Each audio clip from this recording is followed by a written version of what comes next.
tahun, 500 tahun kan banyak. Lah kita ini karena sedikit dikasih jatah cuma 60 sampai 70 oleh Allah diberikan namanya Al-Qadar itu supaya apa? Al-Qadar kan satu amalannya itu kan lebih baik daripada 1000 bulan. Andaikan loh lebih baik, jadi bukan 1000 bulan tapi lebih baik dari 1000 bulan.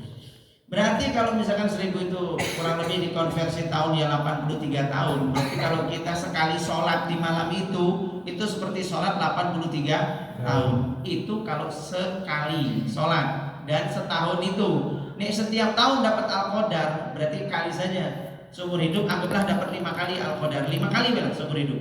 Berarti 80 tahun lah, anggaplah 80 kali 5 berapa? Wis 400. Berarti kurang lebih dia ibadah 400 tahun. Maka Al-Qadar ini kemuliaan. Lah supaya dapat Al-Qadar juga karena dia haid. Ingat yang harus saya jelaskan. Al-Qadar turunnya tidak hanya di masjid.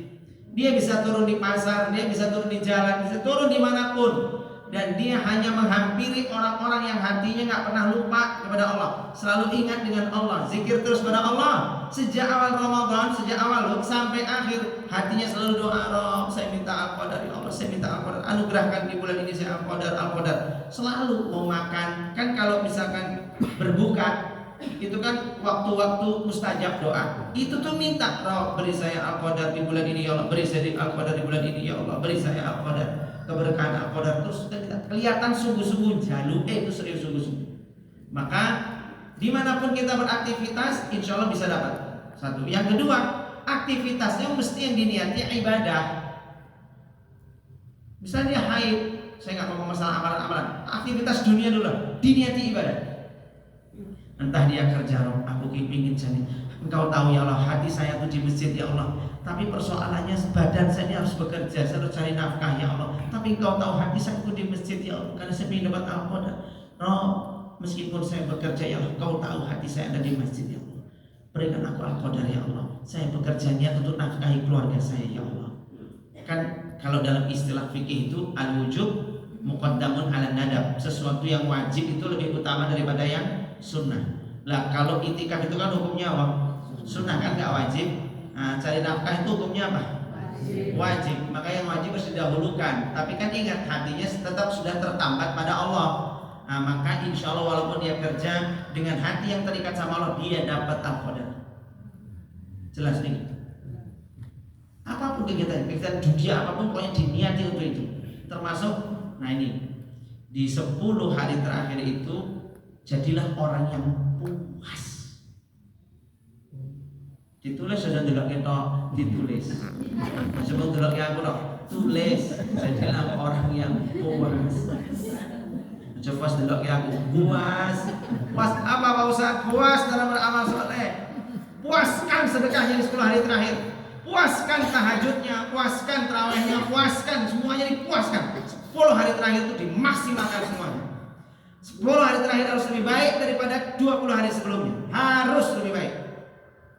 Puaskan dalam bahasa Al-Qur'annya.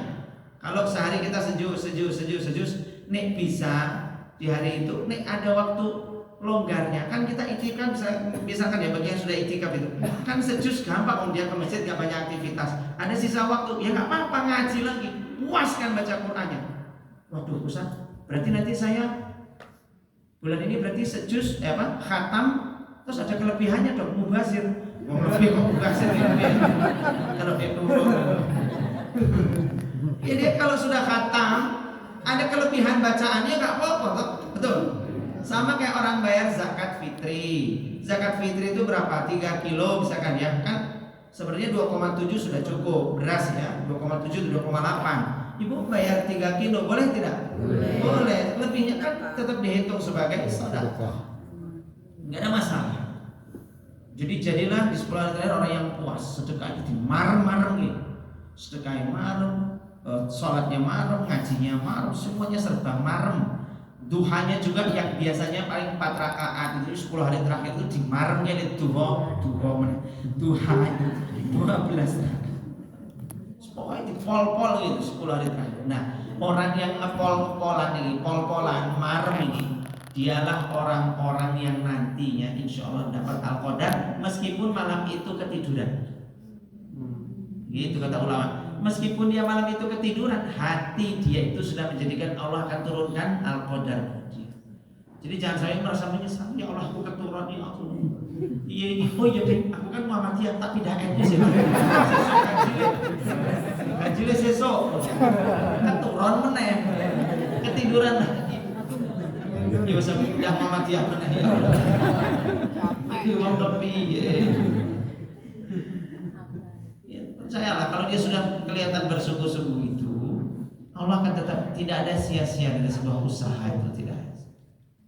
Karena dia sudah berusaha maksimal. Maka begitu. Jadi meskipun haid, amalan-amalan yang bisa dilakukan di luar itu ya dia bisa banyak zikir. Terus ngerasake sholawat itu sedina 10.000 gitu. Makanya saya tuh rodok piye gitu ya. Wanita haid itu kan kalau baca Al-Quran kan ikhtilaf. Ada yang boleh, ada yang tidak. Kalau kata Imam Malik bolehnya pun hanya bagi yang mengajar Quran dan menghafal Quran, cuma 2 saja. Tapi di mazhab yang lain pendapatnya ya tetap tidak boleh, walaupun nggak sampai haram. Tapi perbuatan itu tercela, sul ada. Di pendapat lainnya boleh-boleh saja. Zaman Nabi nggak ada Quran, muslim mushaf itu kan nggak ada. Adanya suhuf, lembaran-lembaran. Yang dimaksud dengan suci itu kan maksudnya dia sudah berislam, sudah mandi, tidak junub maksudnya. Jadi karena ikhtilaf, amannya itu kan sudahlah selama haid nggak usah baca Quran dulu. Tapi kan bisa diganti, ngerasake sehari sholawat 10.000.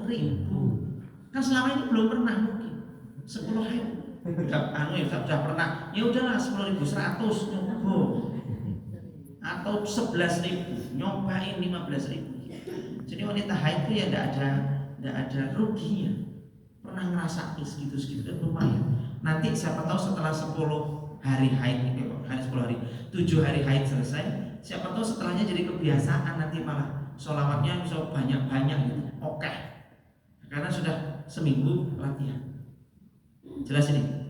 Nah, jadi dan ini penting juga di 10 hari terakhir banyak-banyaklah bagi yang nggak bisa itikaf ya, banyak-banyaklah bantu orang. Betul, banyak-banyaklah bantu orang. Jenengan nggak bisa, tapi jenengan banyak bantu orang. Misalnya apa?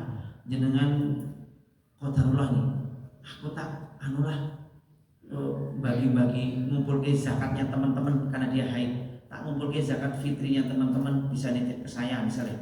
Jenengan gitu. Terus diniati ya Allah ini hari-hari terakhir ini saya tak bagi-bagi zakat fitrah. Tak niati ya Allah saya ingin menjadi jalan kebahagiaan. Saya ingin ngopeni umat Nabi, ya Allah saya ingin ngopeni umat Nabi.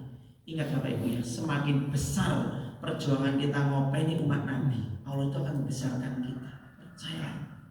Semakin besar kita ngopeni umat Nabi, maka Allah itu semakin membesarkan kita. Makin banyak kita keluarkan. Makanya jenengan ya berjuang di 10 hari terakhir sedekah, keliling sendiri pakai duit sendiri, keliling ngedum-ngedum sebagai pengganti gak bisa itikaf. Sambil bilang gini, ya Rasulullah, aku ngopeni umatmu. Ya Rasulullah, aku mau mengurusi umatmu ya Allah. Inilah mereka yang kau tinggalkan, yang kau khawatir berpisah dari mereka ya Rasulullah, yang mungkin engkau ingin selalu bersama mereka ya Allah. Rob ya